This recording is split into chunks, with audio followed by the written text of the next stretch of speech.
السلام علیکم ورحمۃ اللہ وبرکاتہ۔ بسم اللہ الرحمن الرحیم۔ عزیز طلبہ،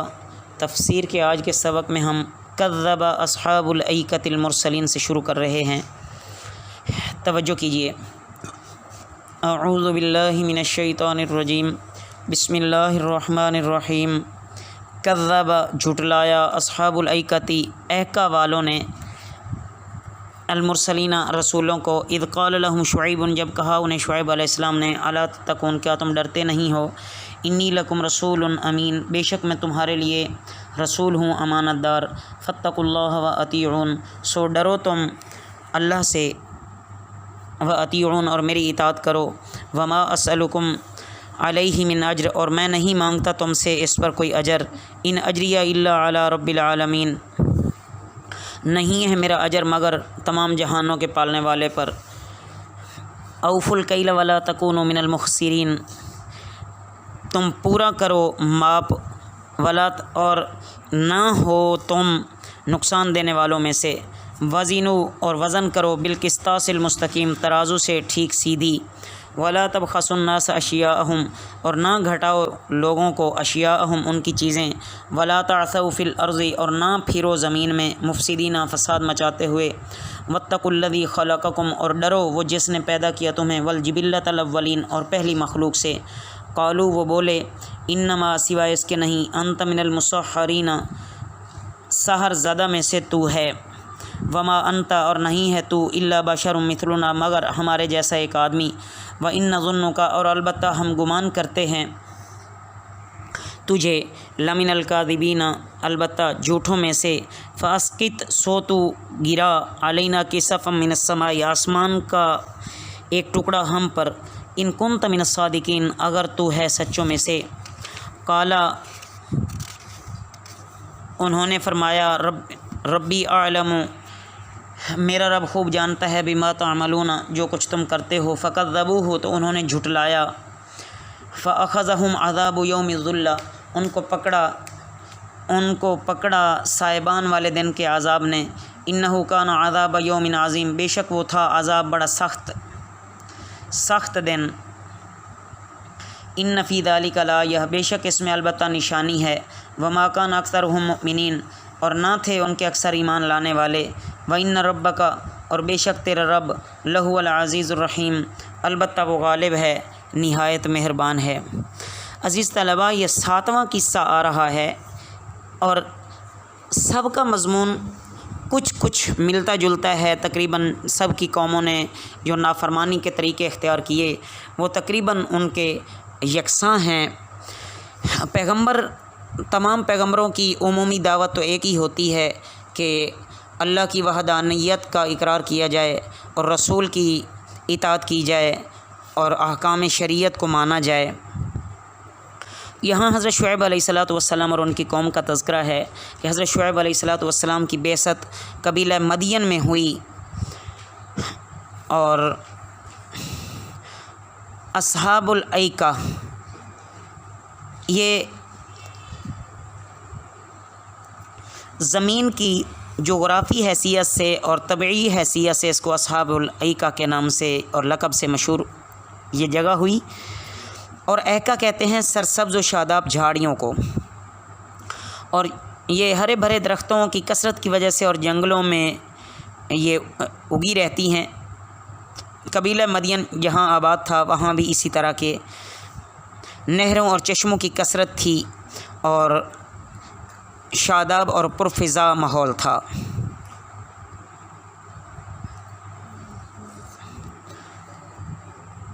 حضرت شعیب علیہ السلام بڑے فصیح و بلیغ مقرر تھے، یہ عظیم مقررین میں سے تھے، فصیح و بلیغ مقرر تھے، شیریں کلامی، حسن خطابت، طرز بیان، ان تمام چیزوں میں بہت نمایاں امتیاز رکھتے تھے۔ حضرت شعیب علیہ السلام نے قوم کو ناپ تول درست کرنے کے لیے اور لین دین کو صحیح کرنے کی ہدایت فرمائی، اور قوم سے فرمایا کہ جب کسی کو کوئی چیز ناپ کر دو تو پیمانہ بھر کر دو،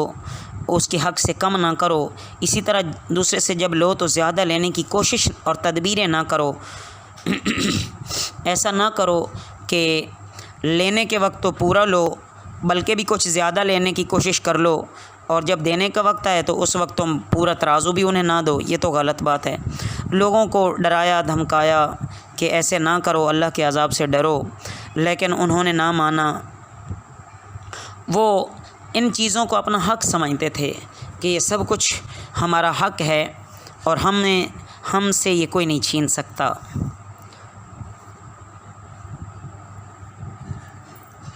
اصحاب الایکہ کا بھی یہی حال ہوا کہ جب انہوں نے حضرت شعیب علیہ السلام کو نہ مانا، ان کی تعلیم کو نہ مانا، تو انہوں نے مطالبے کرنے شروع کر دیے کہ آپ ہم پر کوئی آسمان سے ٹکڑا لائیں، ٹکڑا گرا دو جیسا کہ تم دعویٰ کرتے ہو۔ تو بس اللہ رب العزت نے بالآخر ان کو پکڑ ہی لیا اور ان پر عذاب الہی آیا۔ ان پر 3 قسم کے عذاب آئے۔ ایک تو غیبی آواز، کہ ایسی سخت آواز کہ ان کے جگر ہی پھٹ گئے، یہ سورہ اعراف میں ہے۔ سورہ شعراء میں کہ ان پر صائبان والے دن کے عذاب نے آ پکڑا، کہ وہ سخت گرمی پڑی، اتنی سخت کہ برداشت سے باہر۔ تو 7 دن کے بعد انہوں نے دیکھا کہ ایک سیاہ بادل ان کی طرف چلا آ رہا ہے، وہ ان کے سروں پر آ کر چھا گیا۔ یہ سب گرمی اور حرارت سے تنگ ہو چکے تھے۔ انہوں نے سمجھا کہ بادل ہے اور اس سے ہمیں ٹھنڈک ہوگی اور اس سے ہمارے لیے اللہ بارش برسائیں گے، لیکن جیسے ہی یہ سب جمع ہو گئے تو وہ بادل پھٹا اور اس میں سے آگ برسنے لگی، اور ساتھ ہی ہولناک زلزلہ آیا اور زمین زور زور سے جھٹکے لینے لگی، اور اس زور کی آواز آئی کہ جس سے ان کے دل پھٹ گئے اور سارے کے سارے یکدم تباہ و برباد ہو گئے۔ بہرحال عزیز طلباء، اللہ تعالی ہمیں ان تمام عذابوں سے محفوظ فرمائیں۔ در حقیقت ان تمام قصص میں 4 حکمتیں بیان کی گئی ہیں۔ پہلی مصلحت کا تعلق خود نبی کریم صلی اللہ علیہ وسلم کی ذات گرامی سے ہے۔ گویا آیت میں، ان قصص میں آپ کا جذبہ تبلیغ دین چونکہ درجہ کمال پر پہنچا ہوا تھا، اس لیے آپ کو تسلی دی کہ ان کی ضد اور ہٹ دھرمی اور بغض اور عناد سے آپ نے پریشان نہیں ہونا۔ دوسری مصلحت کہ ان قصص میں دین الہی کا نچوڑ ہے۔ دین حق ہمیشہ سے ایک ہی ہے اور ہر نبی ہر زمانے میں اسی کی تعلیم دیتا ہوا ہے۔ تیسرا کہ ان میں مومنین کے لیے نصیحت ہے کہ واقعات سے جو عبرت والے واقعات ہیں، برائی، گمراہی، نافرمانی اور سرکشی میں ان سے روکا گیا ہے، تو ایمان والوں کو بھی چاہیے کہ وہ ان سے رکیں۔ چوتھا یہ کہ ان میں لوگوں کے لیے سامان عبرت ہے، لوگوں کو چاہیے کہ عبرت حاصل کریں اور اللہ کے دین حق کو مضبوطی سے تھامیں، اور انشاءاللہ وہ کامیاب فرما دے گا۔ وَإِنَّهُ لَتَنزِيلُ رَبِّ الْعَالَمِينَ، اور بے شک یہ البتہ اتارا ہوا ہے سارے جہانوں کے رب کا۔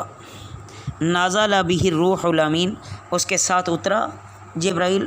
امین، علی قلبک، تمہارے دل پر، لتکون من المنذرین، تاکہ تم ہو ڈر سنانے والوں میں سے، بلسان عربی مبین، عربی زبان میں روشن، وَإِنَّهُ لَفِي زُبُرِ الْأَوَّلِينَ، اور بے شک یہ پہلے صحیفوں میں ہے۔ اولم یکن لہم، کیا نہیں ہے ان کے لیے، آیتن ایک نشانی، ان یعلمہ، کہ جانتے ہیں اس کو، علماء بنی اسرائیل کے علماء۔ عزیز طلباء، ان آیات مبارکہ میں اللہ رب العزت اپنی مزید قدرت کی نشانیوں کو واضح فرما رہے ہیں اور بتا رہے ہیں کہ یہ جو الزام لگاتے ہیں کہ یہ قرآن من گھڑت ہے، نبی کریم صلی اللہ علیہ وسلم یہ خود اپنی طرف سے بناتے ہیں، تو اللہ نے فرمایا کہ یہ تمام جہانوں کے پروردگار کی طرف سے اتارا ہوا ہے، اور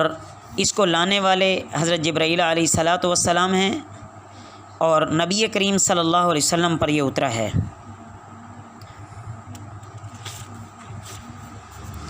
اس کے بعد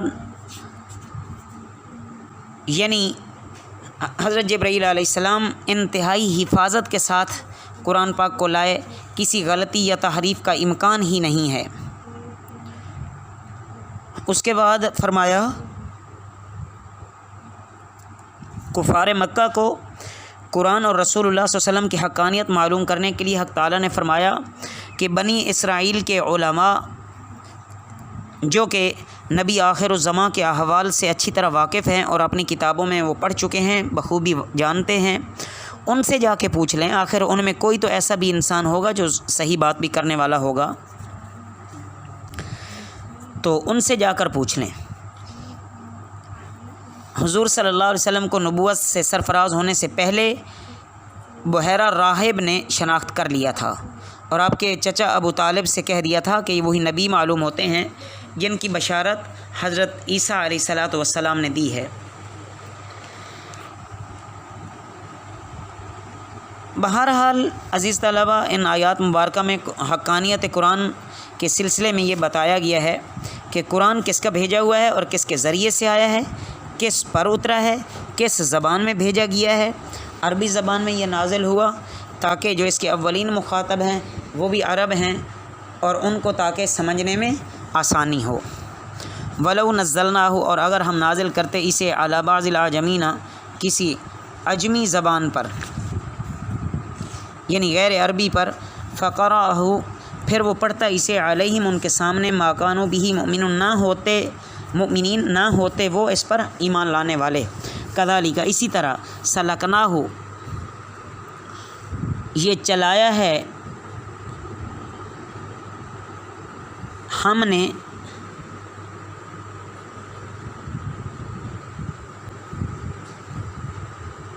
کذالک سلکناہ فی قلوب المجرمین، یہ چلایا ہے کیا چیز؟ انکار، ہم نے مجرموں کے دلوں میں۔ لا یؤمنون بہ، وہ ایمان نہیں لائیں گے اس پر، حتیٰ یروا العذاب العلیم، یہاں تک کہ وہ دیکھ لیں دردناک عذاب کو۔ فیاتیہم، تو وہ آ جائے گا ان پر، بغتتاً، اچانک، وہم لا یشعرون، اور انہیں خبر بھی نہ ہوگی۔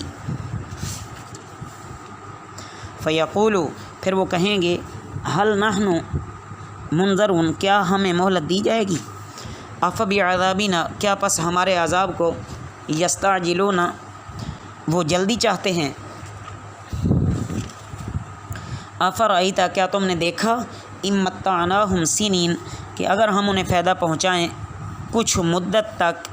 یا کئی سالوں تک، ثم جاءہم، پھر پہنچے ان پر، ما کانوا یوعدون، جو انہیں وعید کی جاتی تھی، ما اغنا، کیا کام آئے گا، عنہم، ان کے، ما کانوا یمتعون، جو وہ فائدہ اٹھاتے تھے،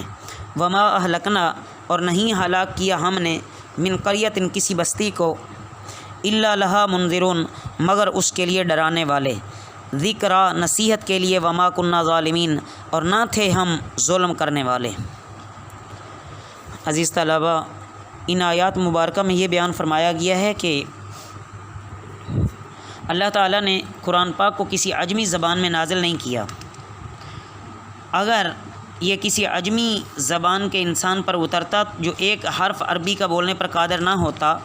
اور پھر وہ عربی قرآن پیش کرتا، تو یہ کھلا ہوا معجزہ ہوتا اور ہم اس وقت مان لیتے، اور ہم اس شعبوں کی گنجائش بھی نہ ہوتی۔ یہ منکرین کہہ رہے ہیں۔ اللہ تعالیٰ منکرین کے اس شعبے کا جواب میں فرماتے ہیں کہ ان منکرین کی ہٹ دھرمی کا حال یہ ہے کہ اگر محمد صلی اللہ علیہ وسلم کے علاوہ کسی عجمی زبان رکھنے والے پر اس قرآن کا نزول ہوتا، تب بھی یہ منکرین اس کی تصدیق نہ کرتے۔ اس کے بعد بتایا جا رہا ہے کہ در حقیقت انکار ان کے دلوں میں گھس چکا ہے اور یہ عناد اور ہٹ دھرمی میں اندھے ہو گئے ہیں۔ اللہ تعالیٰ اپنی عادت مبارکہ کے مطابق انہیں ڈھیل دیے جا رہے ہیں، اور جب عذاب الہی ایک دم ان کے سر پر آئے گا تو پھر ان کو اس سے کوئی نہیں بچا سکے گا۔ ان کو تھوڑی بہت مہلت دینا یہ اللہ تعالیٰ کی حکمت پر مبنی ہے، بلکہ گزشتہ عوام جو گزشتہ قومیں تھیں اور پہلی امتیں تھیں، ان کو بھی اس طرح کی اللہ تعالیٰ مہلت عطا فرما چکے ہیں، اور مزید ان کو جو نفع ملے ہوئے ہیں کسی حد تک یہ اس سے نفع اٹھا لیں تو اللہ تعالیٰ کی طرف سے یہ ان کو ایک مہلت دی گئی ہے۔ باقی جب قوم کسی طرح بھی نہیں مانتی تو پھر اللہ تعالیٰ مقررہ وقت پر ان پر عذاب لا دیتے ہیں، لیکن اتمام حجت کے بعد۔ اللہ تعالیٰ ہمیں ہمیشہ کفر و شرک سے بچا کر ایمان اور اسلام اور قرآن جیسی عظیم نعمتوں کے ساتھ جڑا رہنے والا بنائے۔ وما علینا الا البلاغ المبین۔